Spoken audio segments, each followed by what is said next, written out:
الأم الحقيقية لرسول الله هي فاطمة، مثل ما بين أمير المؤمنين وآدم. الأب الحقيقي لآدم من؟ أمير المؤمنين. هذا تشوفه من أعظم الكنى له، يا أبا تراب. والرسول شو يقول؟ كلكم لآدم وآدم من تراب. وأبو التراب من هو؟ أمير المؤمنين، هو أبو تراب.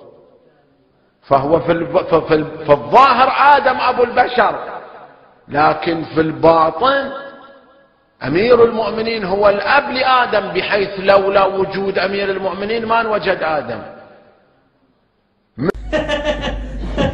والله العظيم يا جدع، الجدع ده بيسمع حاجات غريبة عمال يقول ده صحيح يا جدع. انت سمعت ليه يا منصور؟ ده هو اللي ده صحيح بقى. زي ما هو انت قلت ايه انت، ولا عملت ايه انت، ولا انت قلت ايه، ولا عملوا لك ايه انت؟ قاعد يقول الكلام اللي احنا مش عارفين نقوله كده ولا حاجه يا جدع. مش فاهم منه اي حاجه. ده هو قالها. وانت انت مش كنت معانا هنا، ولا رحت فين انت، ولا ايه اللي وداك؟